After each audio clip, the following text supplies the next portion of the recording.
In this video, we're going to look at hypothesis testing.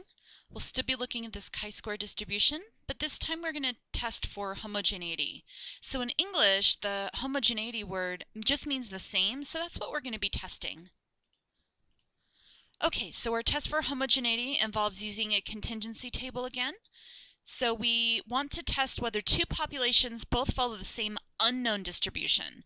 So with our goodness of fit test for our chi-squared distribution, we actually knew a distribution that we could compare to. Here we're going to have two populations, but we have an unknown distribution. Here's an example. Do male and female college students have the same distribution of living arrangements? Use a level of significance of 0.05. Suppose that 250 randomly selected male college students and 300 randomly selected female college students were asked about their living arrangements. So do they live in a dormitory, apartment, with parents, or other? The results are shown in this table. So here we've got our contingency table. So our test for homogeneity involve using that contingency table, again, where we just want to know if it is the same distribution. Okay, so we've got our table here. We're going to go ahead and test. Here's our formal definition here. So we're just going to draw conclusions about two populations having the same distribution or not. Our chi-square distribution notes here are exactly the same as we've had before, so I'll keep those up there. Okay, so here's what we need for our test for homogeneity. First, we will still need the expected counts because we were on a contingency table. We will find those the same way as we did for independence. So we have row total, column total, divided by table total. We still will be given the observed counts or observed values. That was the table that we had before. The conditions that need to be met is that all expected counts are greater than or equal to 5. Again, this is usually a given because we have large sample sizes. And then our test statistic is going to be the same calculation, but we're not going to do that by hand. We're going to let our calculator run that. Here's our degrees of freedom. And then for our p-value, just like we did for the test for independence, we're going to enter the observed values in a matrix A, the expected values or counts in matrix B, and then we'll run that chi-squared test from our stat test menu. Okay, so here's all of our steps in hypothesis testing. Nothing has changed. I just wanted to review those just to make sure that everybody knows that we never change our process no matter what test we're doing. Okay, so let's look at that example. Same example here. So step 1, determine the null and alternative hypotheses. So notice this question here. Do male and female college students have the same distribution of living arrangements?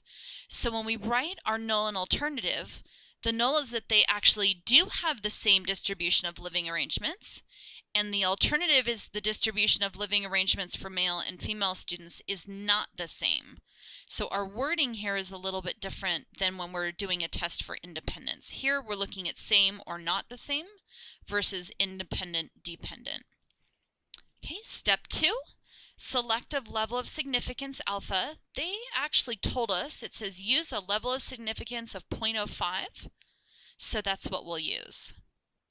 Okay, so let's go on to step 3, finding that test statistic. Here we need observed minus expected. We have the observed ones, so let me go ahead and put up that expected count formula. Unfortunately, this table doesn't give us any totals, so we're going to have to go ahead and do our totals for all of our rows and all of our columns.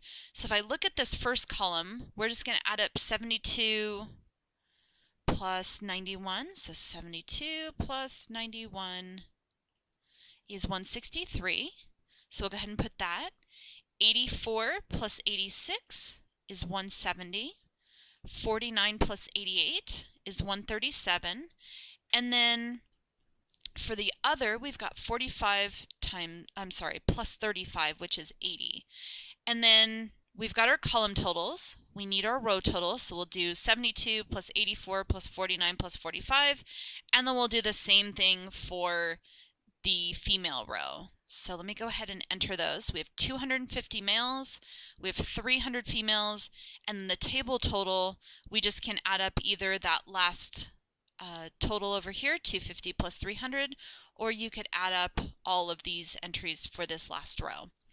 Okay, so it looks like we've got our totals now. So now we are able to find these expected counts. I'll use that same notation for row 1, column 1. So row 1, column 1 is right here. So we take our row total times our column total. So that's our 250 times 163. And then we've got divided by the table total here. And that gives us 74.09.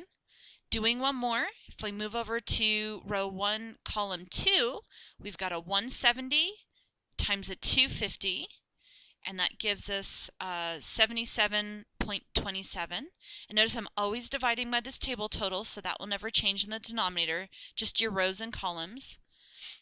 Okay, so let me go ahead and enter all those. So I've got my 74.09 that I found from row 1, column 1, my 77.27 from row 1, column 2, and then I did the other ones just the same.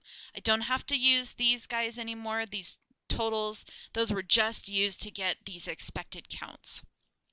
Okay, so in the calculator, we're going to go back to matrix, and we want to edit. And this was from a previous video, so we just want to write over and make our matrix exactly what we want. So we have 2 rows, and we have 1, 2, 3, 4 columns. So 2 rows, 4 columns. And so the nice thing is that this first number is always the number of rows, and this last number is always the number of columns. But if you reverse this and put 4 by 2, you'll notice that it won't line up with your table, and then just reverse it and make it where it works. So let's go ahead and enter those into matrix A. Remember that matrix A is going to give us our observed values, so that's the first given. So let me finish entering that row. Okay, so we have all of our observed values in matrix A. I'm going to go back to the matrix, edit, and now I want to edit matrix B. Same thing, it's a 2 by 4. And then I'll just enter all of these expected counts that we calculated from doing row total times column total over table total. So we've got 74.09, 77.27, 62.27, 36.36. On to the second row, we've got 88.91, 92.73, 74.73, and 43.64. Okay, so we've got all of our expected counts now in our matrix B. So now to get this chi-squared test statistic, we're going to go to stat, tests. Oops, let me arrow over to tests. There we go. And go all the way down. Oh, there it is. Chi-squared test statistic. And this will always remain the same unless you want to save some matrices and use like matrix C and D. You could do that too. But usually I just write over what I had before. And I'll press calculate. So we get our chi-squared test statistic is 10.13. So let me go ahead and enter that here. And then again, this gives us our p-value. So let me go to the next slide and enter that p-value. So we get a 0.0175. Okay, so from that p-value, we'll go ahead and make a decision. Is the p-value less than alpha? So remember that our p-value we just found, our alpha given was 0.05. So it's a yes, reject the null. That inequality is true. And then for the conclusion, let me go ahead and put up the null and alternative. So if we do reject the null, then we will have sufficient evidence for this alternative claim. So when we write it, we're just going to say there is sufficient evidence to support the claim that, and then we just literally rewrite exactly what the alternative hypothesis says.